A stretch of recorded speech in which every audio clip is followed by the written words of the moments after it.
آپ کو پتہ تصویر بنانے کا حکم کیا ہے؟ اگر کوئی کسی گھر میں نماز پڑھتا ہے اور سامنے تصویر اس کے لٹکی ہوئی ہو تو آیا اس نماز کا حکم کیا ہے؟ اور پھر وہ تصویر بنانے کا حکم کیا ہے؟ شرعی حکم کیا ہے کہ تصویر بنانا جائز ہے یا نہیں ہے؟ اور دور رسالت میں اگر کوئی ایسا معاملہ آیا تو اس کے بارے میں نبی صلی اللہ علیہ وسلم نے کیا ارشاد فرمایا؟ حضرت انس رضی اللہ تعالی عنہ نے کہا کہ حضرت عائشہ صدیقہ رضی اللہ تعالی عنہا کے پاس میں ایک تصویر دار پردہ تھا جس سے انہوں نے کیا کیا؟ اپنے روشن دان کی طرف لٹکا دیا۔ نبی کریم صلی اللہ علیہ وسلم اس طرف منہ کر کے، یعنی کعبہ تھا، اس طرف منہ کر کے نماز پڑھا کرتے تھے۔ تو جیسے حضور علیہ السلام نماز پڑھا کرتے تھے، دھیان ادھر جاتا، سامنے تصویر تھی، تو حضور علیہ السلام نے حضرت سیدنا عائشہ صدیقہ رضی اللہ تعالی عنہ کو فرمایا، اے عائشہ یہ پردہ جو تصویر دار ہے ہٹا دو۔ کیوں؟ کیونکہ یہ نماز میں میرے سامنے آتا ہے، اس تصویر دار پردے کو کیا کرو تم؟ ہٹا دو، یہ تصویر لٹکانا کیا ہے؟ صحیح نہیں ہے۔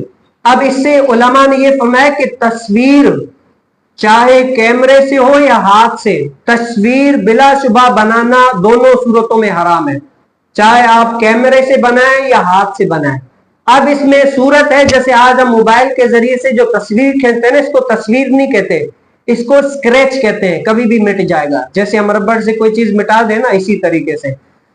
اب کیمرے سے یہ ہوتی ہے تصویر آپ نے نکالی اور اس کا پرنٹ نکلوا لیں، یہ ہوتی ہے کیمرے کے ذریعے سے۔ اب پہلے کے دور میں کیمرے نہیں ہوا کرتے تھے، لوگ ہاتھوں کے ذریعے سے بناتے تھے۔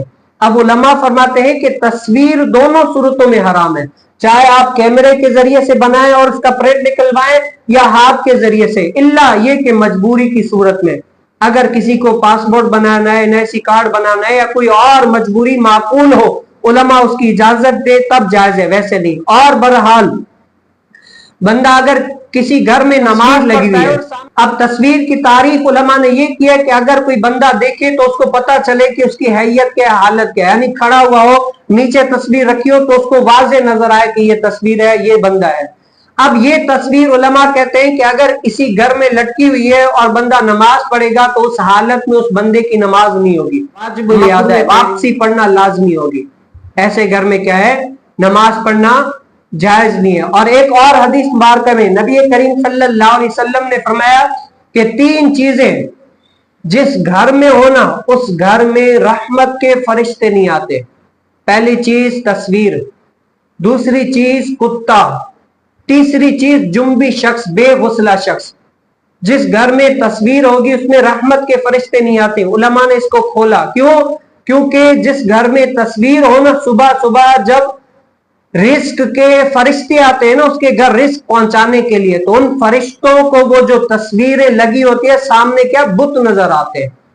اب وہ اس گھر میں آ کر وہ تصویریں دیکھ کر واپسی ایسے ہی خالی لوٹ جاتے ہیں کہ یہاں پر بت خانے ہیں، معاذ اللہ یہاں پر بتوں کی عبادت ہوتی ہے، اسی لیے وہ ایسی رزق دیے بغیر ہی چلے جاتے ہیں۔ اسی لیے علماء نے فرمایا کہ جس گھر میں تصویر ہو تو اس میں رحمت کے فرشتے نہیں آتے، وہاں پر نماز پڑھیں گے۔ اور دوسرا کتا علماء نے فرمایا اگر کوئی اپنی مجبوری کی خاطر حفاظت کے لیے پالتا ہے تب تو جائز ہے، لیکن اگر کوئی شوخیہ طور پر کتے کو پالتا ہے تب علماء نے فرمایا کہ کتا پالنا جائز نہیں ہے۔ اور تیسرا علماء نے فرمایا کہ جنبی شخص، بے غسلہ شخص، اگر کوئی مجبوری نہیں ہے لیکن ویسے ہی بے غسلہ ہے اور ویسے ہی کرنے میں دیر کر رہے ہیں، تو علماء نے فرمایا کہ جتنی دیر تک اس جگہ پر بیٹھا رہے گا وہ جگہ بھی اس سے کیا ہے پناہ مانگے گی، اور اتنی دیر تک جس گھر میں وہ شخص بیٹھا رہے گا اس گھر میں رحمت کے فرشتے اور رزق کی کمی آئے گی۔ اسی لیے علماء نے فرمایا کہ جس گھر میں یہ 3 چیزیں ہوں رحمت کے فرشتے نہیں آ سکتے، کتا، تصویر اور جنبی شخص۔ تو اللہ تعالی ہمیں بھی محبوب کریم صلی اللہ علیہ وسلم کے دین پر عمل پیرا ہونے کی توفیق نصیب فرمائے۔ اور جنبی بے غسلہ، جس ہاں ناپاک